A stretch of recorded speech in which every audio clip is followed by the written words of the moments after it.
ये वही लड़का है जो इसमें है, देखिए सेम शेरवानी पहना है उस बंदे ने। ये वही लड़का है जो मेरे साथ शादी किया हुआ है। मोबाइल थोड़ा ये वही लड़का है जो भी दूसरी शादी कर रहा है। दो शादी करता है लड़का। शहर में इसने मुझे लूटा, यहाँ पे आके दूसरी लड़की लूट रहा है। मेरे ऊपर लोन लेके ये लड़का गाड़ी लिया है। अब आप भी सोच रहे होंगे कि अच्छी खासी तो शादी चल रही थी, जयमाल भी हो ही चुका था, तो अचानक से ये स्टेज पर कैसा हंगामा बरपा है। अब कहानी आपके होश न उड़ा दे तो कहिएगा। दरअसल ये मामला है उत्तर प्रदेश के बस्ती का, जहां एक शादी में अजीबोगरीब घटना देखने को मिली। बीते सोमवार गांव में धूमधाम से एक शादी हो रही थी। दूल्हे मियां बकायदा जयमाल डालकर स्टेज पर बैठे हुए थे, तभी उनकी पहली पत्नी और उसके घर वाले वहां पे आ धमके। फिर क्या था, शादी धरी की धरी रह गई और कई घंटों तक हाई वोल्टेज ड्रामा चलता रहा। वहीं इसी बीच किसी ने इसकी सूचना पुलिस को दे दी।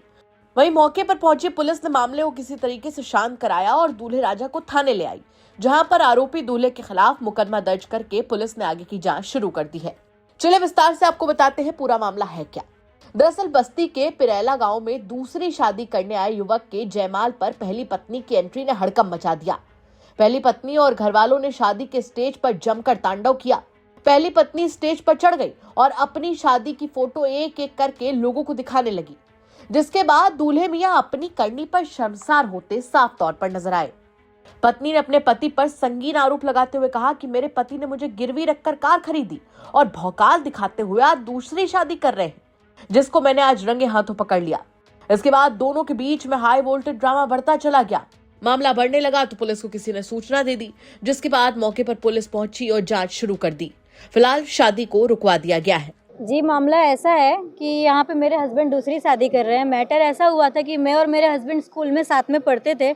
हमारा 9 साल का रिलेशनशिप था। हमारे में प्यार हुआ, फिर हमने कोर्ट मैरिज किया 30/3/2022 को। फिर फैमिली की अनुमति से हमने धूमधाम से पूरा सामाजिक शादी किया 8/12/2022 को। उसके बाद मैं इनके घर पे गई रहने के लिए, मैं 1 साल तक रही।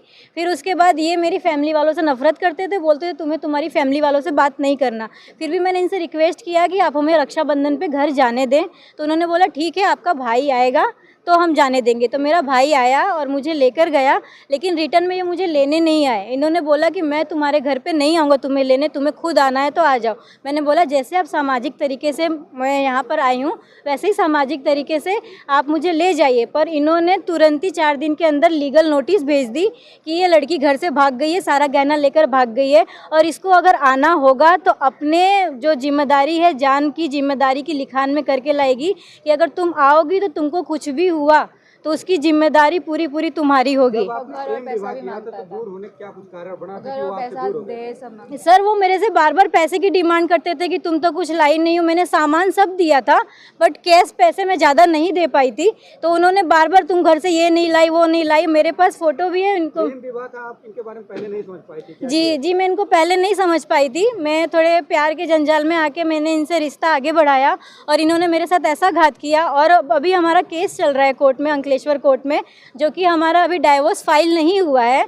हमारा सिर्फ 125 का केस चल रहा है और डाइवोर्स ना होने के बावजूद भी ये दोबारा शादी करने आए हैं यहाँ पे। लेकिन हिंदू रीति रिवाज में अगर डिवोर्स नहीं होता तो उसके पहले शादी नहीं होती। जी नहीं होती है, जी नहीं होती है। मैंने लड़की की बहन को जान करने की भी कोशिश की कि क्या सच्चाई है क्या नहीं, इसके बावजूद भी ये लोग ने शादी रचाया। मैंने लड़के से भी बात किया कि आप दूसरी शादी मत करें। जी मैंने शिकायत अंकलेश्वर में अपना पुलिस स्टेशन में किया, अपने निजी पुलिस स्टेशन में, एसपी ऑफिस में किया है, महिला पुलिस स्टेशन में किया है। बस्ती में मैंने एसपी ऑफिस में किया है, यहाँ पे जो लोकल थाना है वहाँ पे किया है। मैंने मीडिया का सपोर्ट लिया है।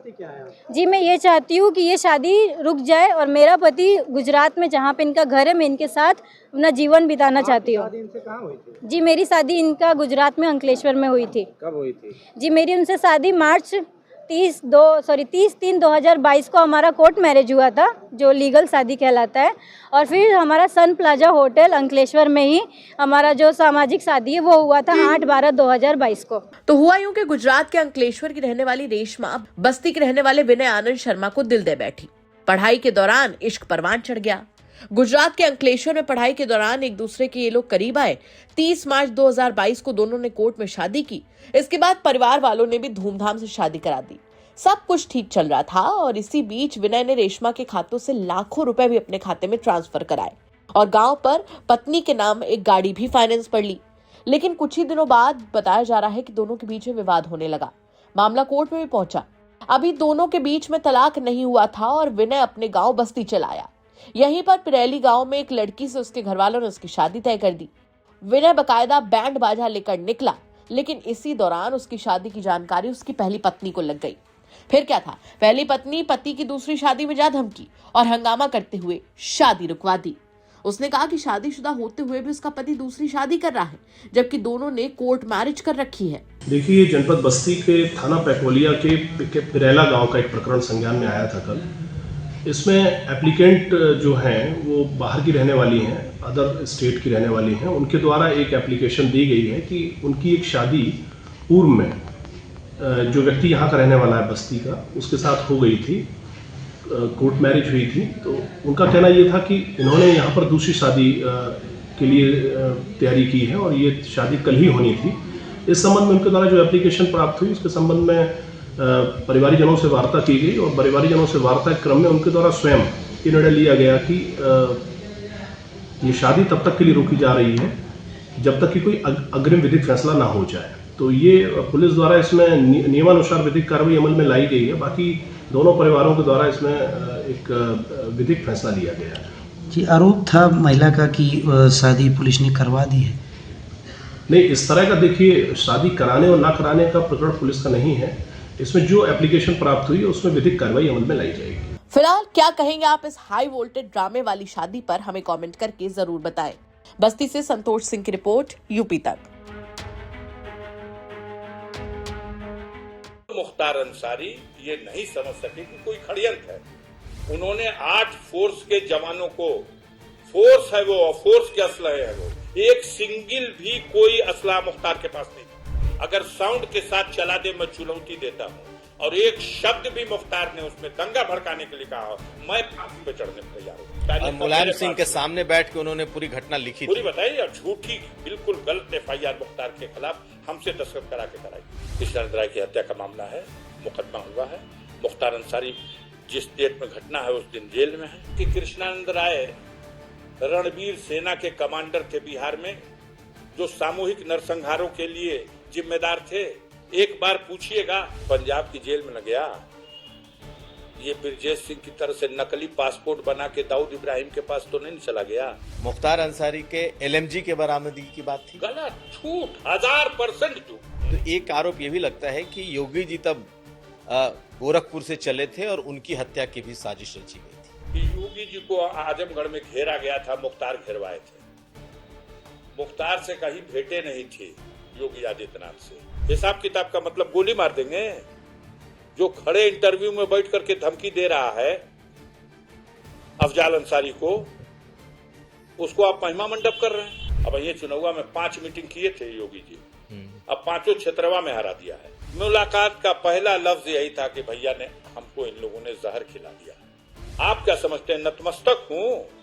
तो इस गलतफहमी में कोई मत रहे, नतमस्तक नहीं। हमारे घर की बेटियां पहली बार सड़क पे उतरी हैं, गांवों में गई हैं, बस्तियों में गई हैं, गलियों में दरवाजे दरवाजे जाके, हर कौम जात के दरवाजे पे।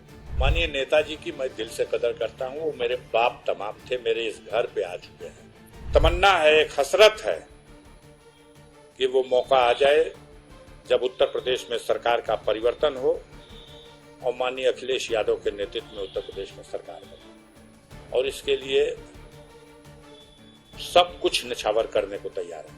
आज जिनको इस्तेमाल कर रहे हैं योगी जी, जितने भी इस्तेमाल कर रहे हैं, अगर सत्ता परिवर्तन हो जाए तो कई चीन चले जाएंगे।